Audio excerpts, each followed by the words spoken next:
ਵਾਹਿਗੁਰੂ ਜੀ ਕਾ ਖਾਲਸਾ ਵਾਹਿਗੁਰੂ ਜੀ ਕੀ ਫਤਿਹ। ਮੈਂ ਤੁਹਾਡੀ ਹੋਸਟ ਰੀਤ ਕੌਰ ਨਿਊਜ਼ ਟੀਵੀ 84 ਦੇ ਨਾਲ ਵਿਊਅਰਸ। ਅੱਜ ਭੋਪਾਲ ਗੈਸ ਟ੍ਰੈਜਡੀ ਦੀ 30ਵੀਂ ਦੁਖਦ ਐਨੀਵਰਸਰੀ ਹੈ। ਠੀਕ 30 ਸਾਲ ਪਹਿਲਾਂ 2 ਦਸੰਬਰ ਦੀ ਰਾਤ ਨੂੰ ਭੋਪਾਲ ਦੇ ਯੂਨੀਅਨ ਕਾਰਬਾਈਡ ਪਲਾਂਟ ਵਿੱਚੋਂ ਲੀਕ ਹੋਈ ਜ਼ਹਿਰੀਲੀ ਗੈਸ ਨੇ ਹਜ਼ਾਰਾਂ ਲੋਕਾਂ ਨੂੰ ਮੌਤ ਦੀ ਨੀਂਦ ਸੁਲਾਇਆ ਅਤੇ ਹਜ਼ਾਰਾਂ ਲੋਕ ਅੱਜ ਵੀ ਬਿਮਾਰੀਆਂ ਦਾ ਸ਼ਿਕਾਰ ਹੋ ਕੇ ਉਸ ਟ੍ਰੈਜਡੀ ਨੂੰ ਕਦੀ ਭੁੱਲ ਨਹੀਂ ਸਕੇ। ਮਰਨ ਵਾਲਿਆਂ ਵਿੱਚ ਕਾਫੀ ਵੱਡੀ ਗਿਣਤੀ ਦੇ ਵਿੱਚ ਗਰੀਬ ਮੁਸਲਮਾਨ ਸਨ। 30 ਸਾਲ ਬੀਤਣ ਬਾਅਦ ਵੀ ਇਸ ਗੈਸ ਟ੍ਰੈਜਡੀ ਨਾਲ ਸੰਬੰਧਿਤ ਅਸਲੀ ਫੈਕਟ ਸਾਹਮਣੇ ਨਹੀਂ ਆਏ। ਥੋੜਾ ਬਹੁਤਾ ਮੁਆਵਜ਼ਾ ਦਿੱਤਾ ਗਿਆ, ਪਰ ਫੈਕਟਸ ਨੂੰ ਇੰਡੀਅਨ ਗਵਰਨਮੈਂਟ ਅਤੇ ਯੂਨੀਅਨ ਕਾਰਬਾਈਡ ਵੱਲੋਂ ਹਸ਼ਪ ਕਰਨ ਦਾ ਯਤਨ ਕੀਤਾ ਗਿਆ। ਭਾਰਤ ਵਿੱਚ ਬਣ ਰਹੇ ਨਵੇਂ ਨਿਊਕਲੀਅਰ ਪਲਾਂਟਸ ਵੀ ਅਨਸੇਫ ਹਨ ਅਤੇ ਭੋਪਾਲ ਵਰਗਾ ਵਰਤਾਰਾ ਕਿਤੇ ਵੀ ਕਦੇ ਵੀ ਵਾਪਰ ਸਕਦਾ ਹੈ। ਪੰਜਾਬ ਦੇ ਹਵਾਲੇ ਨਾਲ ਪੰਜਾਬ ਹਰਿਆਣਾ ਹਾਈ ਕੋਰਟ ਵੱਲੋਂ ਆਸ਼ੂਤੋਸ਼ ਨੂੰ ਕ੍ਰੀਮੇਟ ਕਰਨ ਦਾ ਆਰਡਰ ਅਤੇ ਇਸ ਨਾਲ ਫਰਾਡ ਗਾਰਡਮੈਨ ਦੇ ਨਾਲ ਸੰਬੰਧਿਤ ਖਬਰਾਂ ਮੀਡੀਆ ਦੀਆਂ ਮੁੱਖ ਸੁਰਖੀਆਂ ਹਨ। ਪੰਜਾਬ ਵਿੱਚ ਆਰਐਸਐਸ ਦਾ ਜ਼ੋਰ ਵੱਧਦਾ ਜਾ ਰਿਹਾ ਹੈ ਅਤੇ ਉਹ ਸਿੱਖ ਧਰਮ ਨੂੰ ਪੂਰੀ ਤਰ੍ਹਾਂ ਨਿਗਲਣ ਲਈ ਤਿਆਰ ਬੈਠੇ ਹਨ। ਇਸ ਸੰਬੰਧੀ ਚੰਡੀਗੜ੍ਹ ਵਿੱਚ ਹੋਈ ਪੰਥ ਦਰਦੀਆਂ ਦੀ ਇੱਕ ਮੀਟਿੰਗ ਨੇ ਕੁਝ ਅਹਿਮ ਫੈਸਲੇ ਲਏ ਹਨ। ਇਹਨਾਂ ਸਭ ਇਸ਼ੂਜ਼ ਤੇ ਅੱਜ ਅਸੀਂ ਸਿੱਖ ਹਿਸਟੋਰੀਅਨ ਅਤੇ ਇੰਟੈਲੈਕਚੁਅਲ ਸਰਦਾਰ ਗੁਰਤੇਜ ਸਿੰਘ ਸਾਬਕਾ IAS ਆਫੀਸਰ ਨਾਲ ਗੱਲਬਾਤ ਕਰਨ ਜਾ ਰਹੇ ਹਾਂ, ਜਿਹੜੇ ਕਿ ਸਾਨੂੰ ਚੰਡੀਗੜ੍ਹ ਤੋਂ ਫੋਨ ਲਾਈਨ ਤੇ ਜੁੜ ਚੁੱਕੇ ਨੇ। ਜੀ ਭਾਈ ਸਾਹਿਬ, ਵਾਹਿਗੁਰੂ ਜੀ ਕਾ ਖਾਲਸਾ ਵਾਹਿਗੁਰੂ ਜੀ ਕੀ ਫਤਿਹ। ਵਾਹਿਗੁਰੂ ਜੀ ਕੀ ਫਤਿਹ। ਵੀਰ ਜੀ, ਸਭ ਤੋਂ ਪਹਿਲਾਂ ਤਾਂ ਅਸੀਂ ਤੁਹਾਡਾ ਭੋਪਾਲ ਬਾਰੇ ਤੁਹਾਡੇ ਕੋਲ ਜਾਣਕਾਰੀ ਲਵਾਂਗੇ। ਜਿਹੜੀ ਭੋਪਾਲ ਦੇ ਵਿੱਚ 30 ਸਾਲ ਪਹਿਲਾਂ ਇਹ ਕਾਂਡ ਵਾਪਰਿਆ ਸੀ, ਤੁਸੀਂ ਇਸ ਬਾਰੇ ਸਾਡੇ ਦਰਸ਼ਕਾਂ ਨੂੰ ਕੀ ਕਹਿਣਾ ਚਾਹੋਗੇ? ਬੀਬੀ, ਇਹ ਤਾਂ ਕਾਫੀ ਮਸ਼ਹੂਰ ਕਾਂਡ ਹੈ ਔਰ ਤਕਰੀਬਨ ਸਾਰਾ ਕੁਝ ਇਸ ਦੇ ਬਾਰੇ ਅਖਬਾਰਾਂ ਆਦਿ ਦੇ ਵਿੱਚ ਜਨਤਕ ਤੌਰ ਦੇ ਉੱਤੇ ਨਸ਼ਰ ਕੀਤਾ ਜਾ ਚੁੱਕਿਆ ਹੈ ਜੀ। ਗੱਲ ਇਹ ਹੈ ਜਿਹੜੀ ਇਸ ਦੇ ਵਿੱਚ ਨੋਟ ਕਰਨ ਵਾਲੀ ਕਿ ਇੰਨੀ ਵੱਡੀ ਤਾਦਾਦ ਦੇ ਵਿੱਚ ਹਜ਼ਾਰਾਂ ਲੋਕ ਮਰ ਗਏ। ਹਾਂਜੀ। ਔਰ ਉਸ ਦੀ ਕੋਈ ਅੱਜ ਤੱਕ ਉਹਨਾਂ ਨੂੰ ਕੰਪਨਸੇਟ ਕਰਨ ਦੀ, ਉਹਨਾਂ ਦੀ ਫੈਮਿਲੀਜ਼ ਨੂੰ ਜਾਂ ਉਹਨਾਂ ਦੇ ਜਿਹੜੇ ਬਿਮਾਰ ਹੋਏ ਉਹਨਾਂ ਦੀ ਸਿਹਤ ਇਤਿਹਾਸ ਲਈ ਕੋਈ ਵੀ ਕਿਸੇ ਕਿਸਮ ਦਾ ਇੰਤਜ਼ਾਮ ਨਹੀਂ ਕੀਤਾ ਗਿਆ। ਹਾਂਜੀ। ਔਰ ਜ਼ਿਆਦਾਤਰ ਕਿਉਂਕਿ ਮੁਸਲਮਾਨ ਸਨ, ਸ਼ਾਇਦ ਇਸ ਲਈ ਇਸ ਦੇ ਬਾਰੇ ਕੋਈ ਤਰੱਦੁਦ ਨਹੀਂ ਹੋਇਆ। ਹੁਣ ਕੱਲ ਪਰਸੋਂ ਦੇਖਿਆ ਕਿ 14 ਆਦਮੀ CRPF ਦੇ ਮਰੇ ਔਰ ਉਹਨਾਂ ਦਾ ਇੱਕਦਮ ਅਨਾਉਂਸ ਕੀਤਾ ਗਿਆ ਕਿ 35 ਲੱਖ 38 ਲੱਖ ਰੁਪਇਆ ਹਰ ਇੱਕ ਆਦਮੀ ਨੂੰ ਦਿੱਤਾ ਜਾਏਗਾ।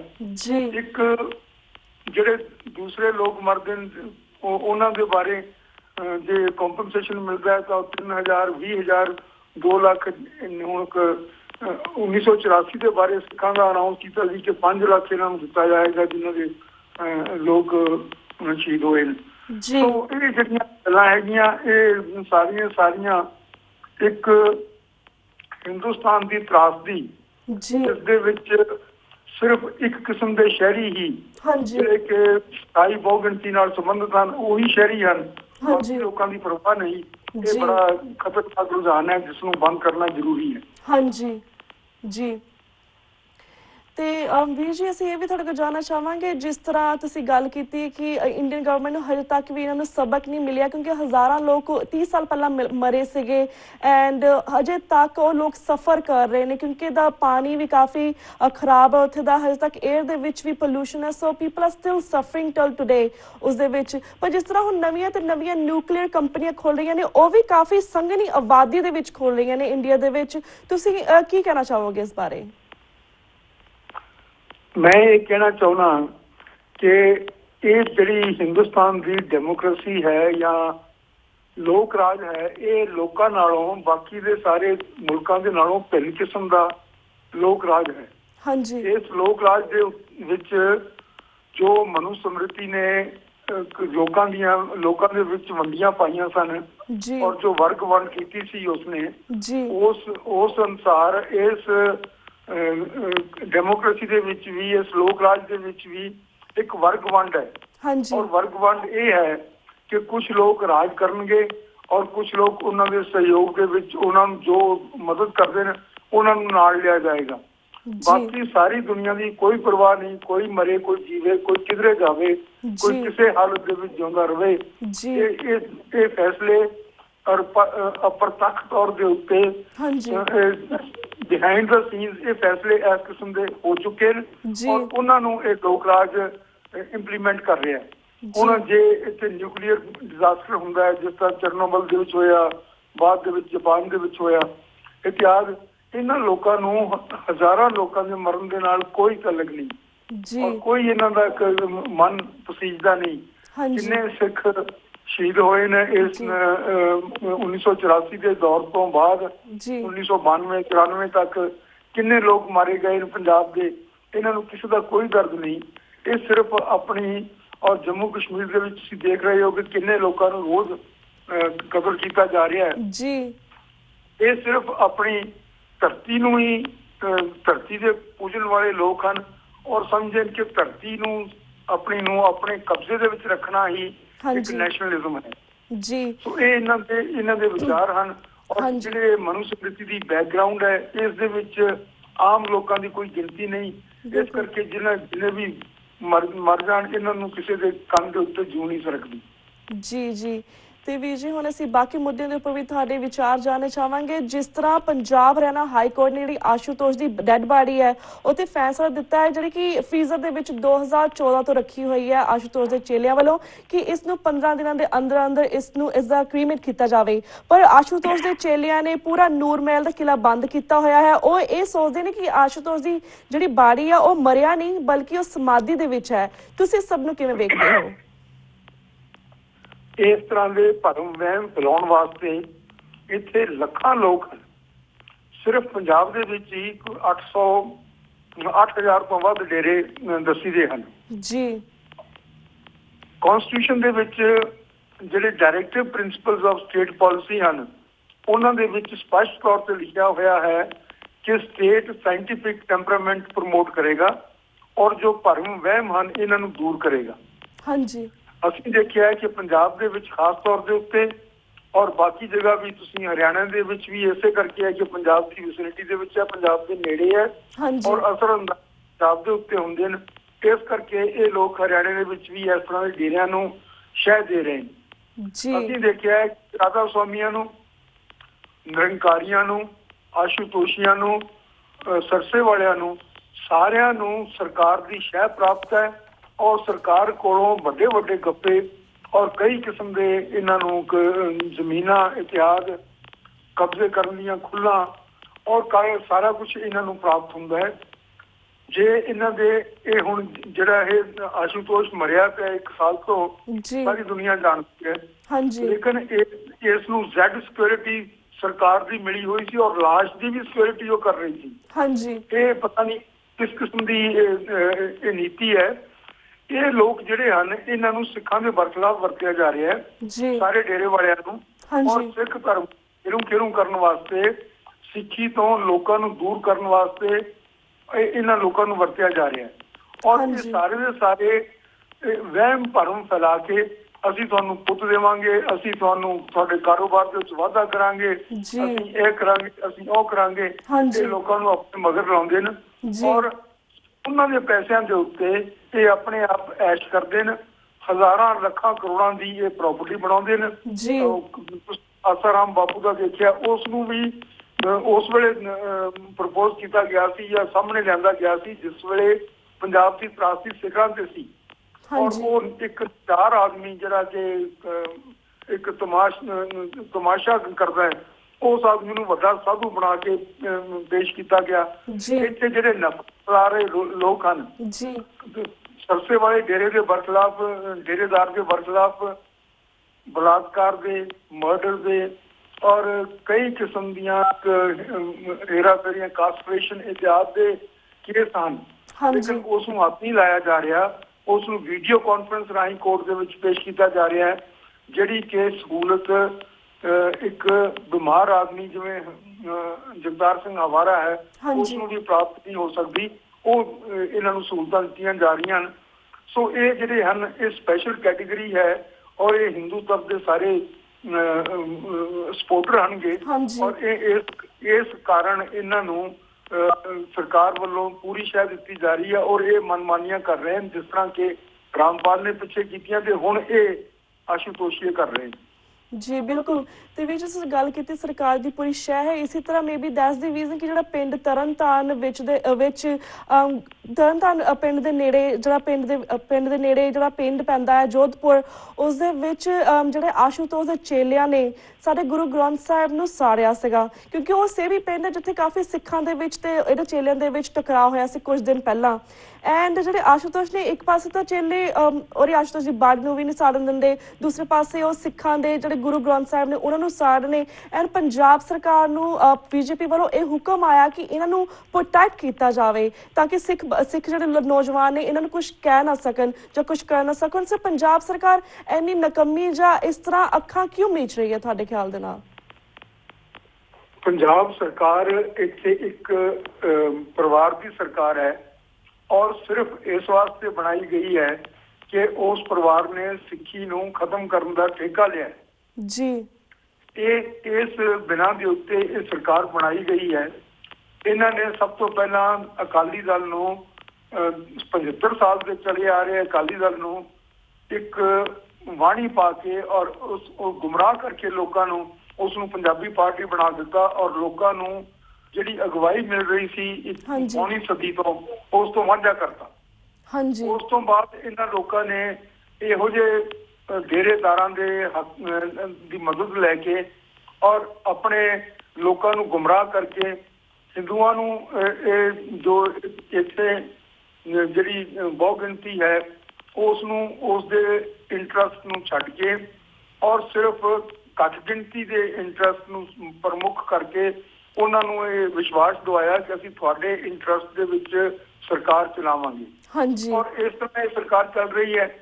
ਹੁਣ ਜੇ ਨਿਆਂ ਕਾਨੂੰਨ ਇਤਿਹਾਸ ਦੀ ਕੋਈ ਗੱਲ ਹੋਵੇ ਤਾਂ ਆਸ਼ੂਤੋਸ਼ ਨੂੰ ਕਈ ਸਾਲ ਪਹਿਲਾਂ ਉਸ ਵੇਲੇ ਉਸ ਦੇ ਉੱਤੇ ਮੁਕੱਦਮੇ ਚੱਲਣੇ ਚਾਹੀਦੇ ਸਨ, ਜਿਸ ਵੇਲੇ ਉਸ ਤਰਨਤਾਰਨ ਦੇ ਵਿੱਚ ਹੀ ਆ ਕੇ ਸਿੱਖੀ ਦੇ ਬਰਖਲਾਫ ਔਰ ਇਸ ਤਰ੍ਹਾਂ ਦਾ ਪ੍ਰਚਾਰ ਕੀਤਾ ਸੀ।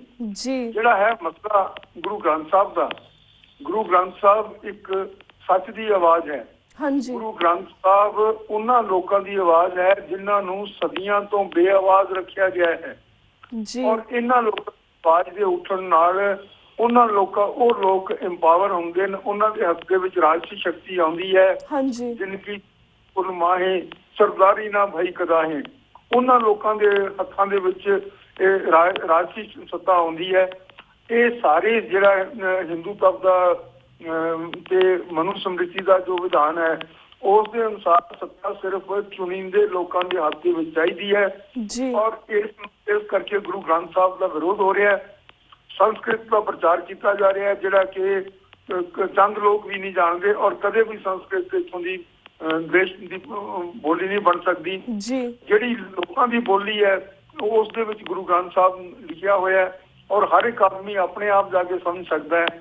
ਸੰਸਕ੍ਰਿਤ ਨੂੰ ਪੜ੍ਹ ਨਹੀਂ ਸਕਦਾ ਕੋਈ ਆਦਮੀ ਆਪਣੇ ਆਪ ਔਰ ਕੋਈ ਉਸ ਨੂੰ ਸਮਝ ਨਹੀਂ ਸਕਦਾ ਔਰ ਉਸ ਨੂੰ ਪੜ੍ਹਨ ਦੇ ਅਧਿਕਾਰੀ ਨਹੀਂ ਹਨ। ਜਿਹੜੇ ਬਹੁਤ ਸਾਰੇ ਸ਼ੂਦਰ ਹਨ, ਜਿਹੜੀ ਮੈਜੋਰਿਟੀ ਦੇ ਵਿੱਚ ਮਨੁਸਮ੍ਰਿਤੀ ਅਨੁਸਾਰ ਸ਼ੂਦਰ ਹਨ, ਉਸ ਨੂੰ ਪੜ੍ਹਨ ਦੇ ਅਧਿਕਾਰੀ ਵੀ ਨਹੀਂ। ਇਸ ਲਈ ਬਾਰ-ਬਾਰ ਹਮਲੇ ਗੁਰੂ ਗ੍ਰੰਥ ਸਾਹਿਬ ਦੇ ਉੱਤੇ, ਗੁਰਦੁਆਰਿਆਂ ਦੇ ਉੱਤੇ, ਗੁਰਬਾਣੀ ਦੇ ਉੱਤੇ, ਸਿੱਖਾਂ ਦੇ ਬਰਖਲਾਫ ਇਹ ਹੋ ਰਹੇ ਨੇ ਤਾਂ ਕਿ ਆਮ ਆਦਮੀ ਨੂੰ ਇੰਪਾਵਰ ਕਰਨ ਵਾਸਤੇ ਜੋ ਲਹਿਰ ਚੱਲੀ ਹੈ ਸਿੱਖੀ ਦੀ, ਇਸ ਨੂੰ ਖਤਮ ਕੀਤਾ ਜਾ ਸਕੇ।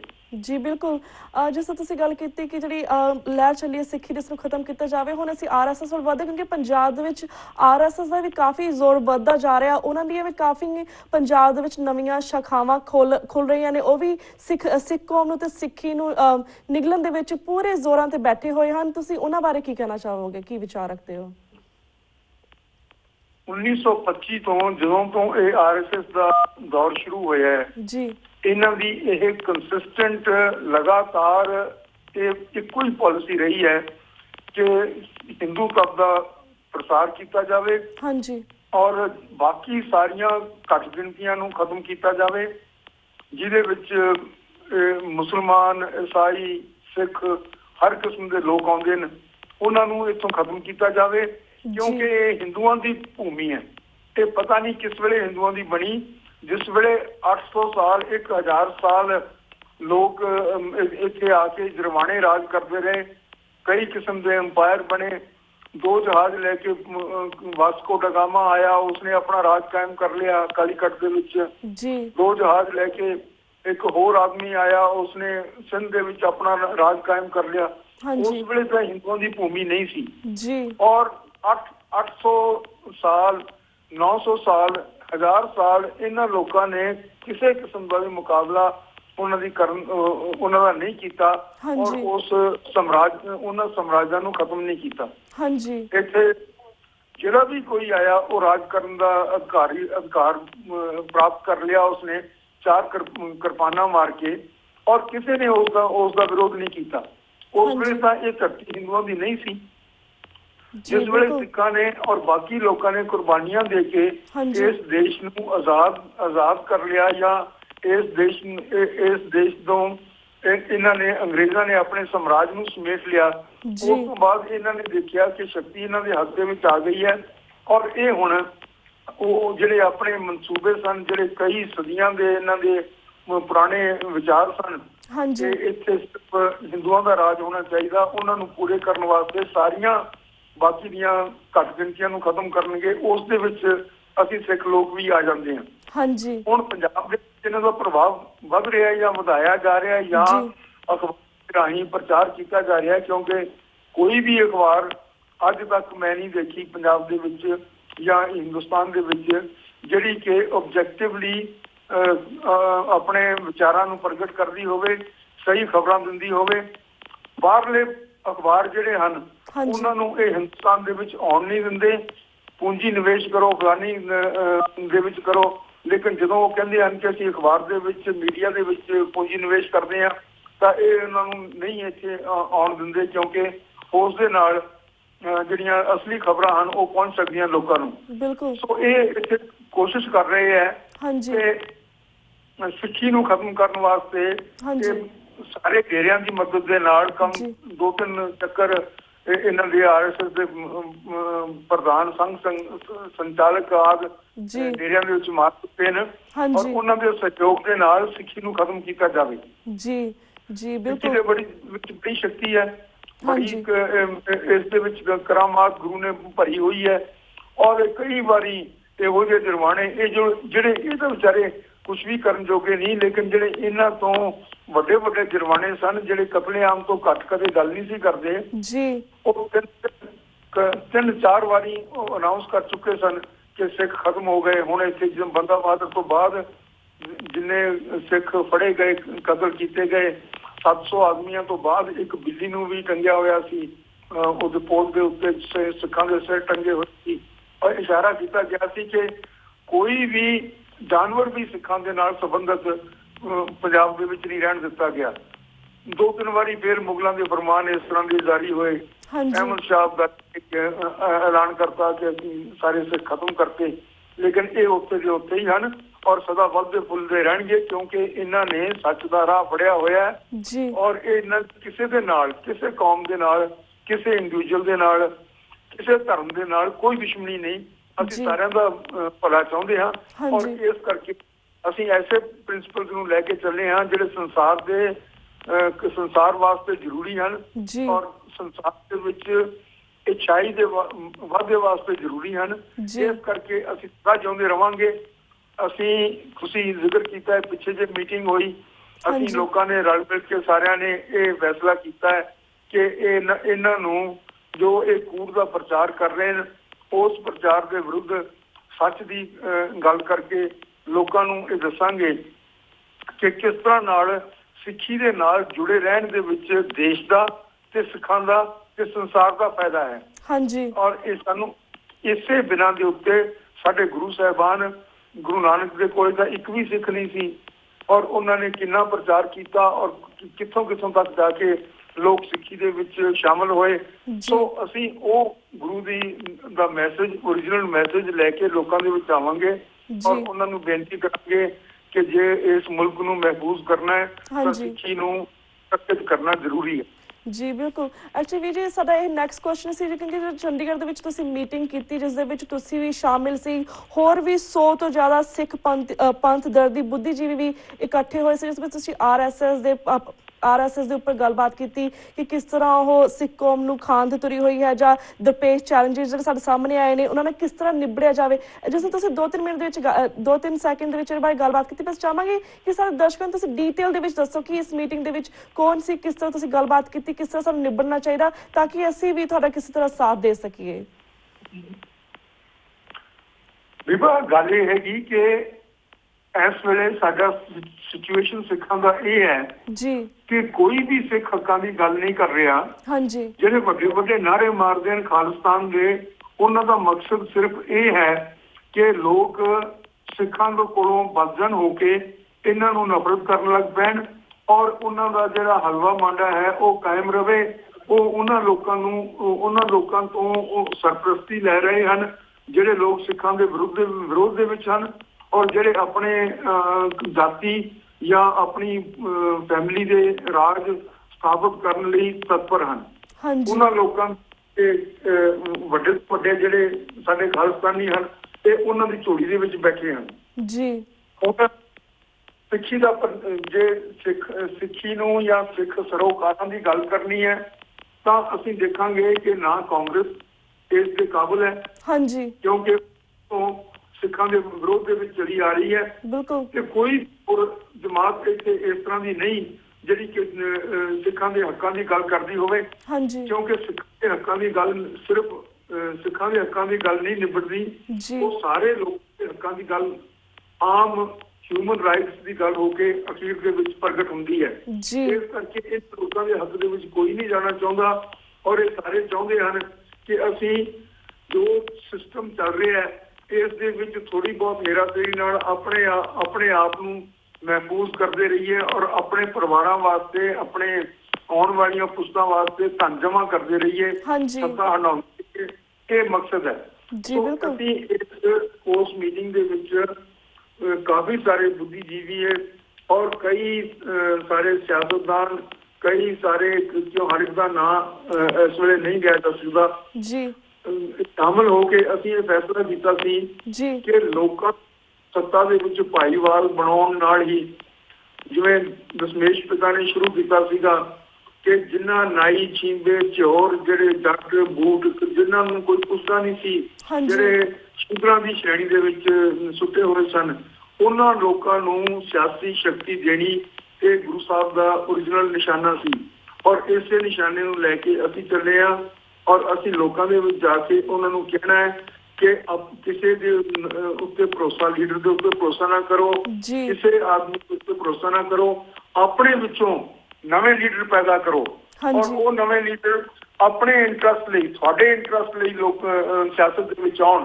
ਤਾਂ ਫਿਰ ਪੰਜਾਬ ਹੋ ਸਕਦਾ ਹੈ ਇਹ ਔਰ ਫਿਰ ਦੇਸ਼ ਦਾ ਕਲਿਆਣ ਹੋ ਸਕਦਾ ਹੈ। ਇਹ ਮੈਸੇਜ ਲੈ ਕੇ ਸਿੰਪਲ ਜਿਹੀ ਅਸੀਂ ਲੋਕਾਂ ਦੇ ਵਿੱਚ ਜਾਣਾ ਹੈ। ਜੇ ਲੋਕਾਂ ਨੇ ਪ੍ਰੋਪਰ ਕਰਿਆ ਤਾਂ ਤੁਸੀਂ ਦੇਖੋਗੇ ਬਹੁਤ ਵੱਡੀ ਚੇਂਜ ਆ ਜਾਏਗੀ। ਜੇ ਸਾਡੇ ਕੋਲੇ ਦੇ ਸਾਧਨ ਹੋਏ ਇਹਨਾਂ ਦੇ ਨਾਲ ਅਸੀਂ ਇਹ ਪ੍ਰਚਾਰ ਘਰ ਘਰ ਪਹੁੰਚਾ ਸਕਦੇ ਹਾਂ ਤਾਂ ਅਸੀਂ ਜ਼ਰੂਰ ਇਸ ਦੇ ਵਿੱਚ ਕਾਮਯਾਬ ਹੋਵਾਂਗੇ। ਕਿਉਂਕਿ ਪਿਛਲੇ ਇਲੈਕਸ਼ਨ ਦੇ ਵਿੱਚ ਬਿਨਾਂ ਕਿਸੇ ਪ੍ਰਚਾਰ ਦੇ ਲੋਕਾਂ ਨੇ ਆਮ ਆਦਮੀ ਪਾਰਟੀ ਨੂੰ ਵੋਟਾਂ ਪਾਈਆਂ ਔਰ ਇਸ ਕਰਕੇ ਪਾਈਆਂ ਉਹ ਸਮਝੇ ਸੀ ਕਿ ਇਹ ਸਾਡੀ ਆਪਣੀ ਪਾਰਟੀ ਹੈ। ਉਹ ਵੱਖਰੀ ਗੱਲ ਹੈ ਕਿ ਉਹ ਕਿਸ ਤਰ੍ਹਾਂ ਹੋ ਕੇ ਨਿਬੜਨਗੇ ਜਾਂ ਕਿਸ ਤਰ੍ਹਾਂ ਨਾਲ ਲੋਕਾਂ ਦੇ ਹੱਕਾਂ ਦੀ ਹਮਾਇਤ ਕਰਨਗੇ, ਉਹ ਵੱਖਰੀ ਗੱਲ ਹੈ। ਲੇਕਿਨ ਇਹ ਜਜ਼ਬਾ ਪੰਜਾਬ ਦੇ ਵਿੱਚ ਕਾਇਮ ਹੈ ਔਰ ਇਸ ਜਜ਼ਬੇ ਨੂੰ ਕਾਇਮ ਰੱਖਣ ਵਾਸਤੇ ਔਰ ਇਹ ਜਿਹੜਾ ਸਿੱਖਾਂ ਦੇ ਆਲੇ ਦੁਆਲੇ ਚੱਕਰ ਵੀ ਤਣਿਆ ਜਾ ਚੁੱਕਿਆ ਹੈ, ਇਸ ਦੇ ਵਿੱਚੋਂ ਕੱਢਣ ਵਾਸਤੇ ਇਹ ਪਾਰਟੀ ਦਾ ਜਾਂ ਇਸ ਮੰਚ ਦਾ ਸੰਚਾਲਨ ਕਰਨ ਲੱਗੇ ਹਾਂ। ਜੀ ਬਿਲਕੁਲ, ਤੇ ਵੀਰ ਜੀ ਇਹ ਤਾਂ ਬਹੁਤ ਚੰਗਾ ਉਪਰਾਲਾ ਤੁਸੀਂ ਕਰ ਰਹੇ ਹੋ ਬਾਕੀ ਸਿੱਖ ਬੁੱਧੀਜੀਵੀਆਂ ਦੇ ਨਾਲ। ਤੇ ਵੀਰ ਜੀ ਥੈਂਕ ਯੂ ਸੋ ਮਚ ਕਿ ਤੁਸੀਂ ਸਾਡੇ ਸਾਰੇ ਸਵਾਲਾਂ ਦੇ ਉੱਪਰ ਆਪਣੇ ਚੰਗੇ ਵਿਚਾਰ ਸਾਡੇ ਸਿੱਖ ਸੰਗਤਾਂ ਨਾਲ ਤੇ ਬਾਕੀ ਦਰਸ਼ਕਾਂ ਨਾਲ ਸਾਂਝੇ ਕੀਤੇ। ਹੁਣ ਸਾਡਾ ਵਕਤ ਸਮਾਪਤੀ ਵੱਲ ਜਾ ਰਿਹਾ, ਤੁਹਾਡੇ ਕੋਲ ਇਜਾਜ਼ਤ ਲੈਣ ਦਾ ਟਾਈਮ ਹੋ ਰਿਹਾ। ਵੀਰ ਜੀ ਵਾਹਿਗੁਰੂ ਜੀ ਕਾ ਖਾਲਸਾ, ਵਾਹਿਗੁਰੂ ਜੀ ਕੀ ਫਤਿਹ। ਤੁਹਾਡਾ ਵੀ ਧੰਨਵਾਦ ਦੀਪਾ। ਵਾਹਿਗੁਰੂ ਜੀ ਕਾ ਖਾਲਸਾ, ਵਾਹਿਗੁਰੂ ਜੀ ਕੀ ਫਤਿਹ। ਵਿਊਅਰਸ ਇਸ ਦੇ ਨਾਲ ਅਸੀਂ ਤੁਹਾਡੇ ਕੋਲ ਇਜਾਜ਼ਤ ਲੈਂਦੇ ਹਾਂ। ਕੱਲ੍ਹ ਮਿਲਾਂਗੇ ਸੇਮ ਟਾਈਮ ਸੇਮ ਸ਼ੋਅ ਤੇ। ਤਦ ਤੱਕ ਲਈ ਵਾਹਿਗੁਰੂ ਜੀ ਕਾ ਖਾਲਸਾ, ਵਾਹਿਗੁਰੂ ਜੀ ਕੀ ਫਤਿਹ।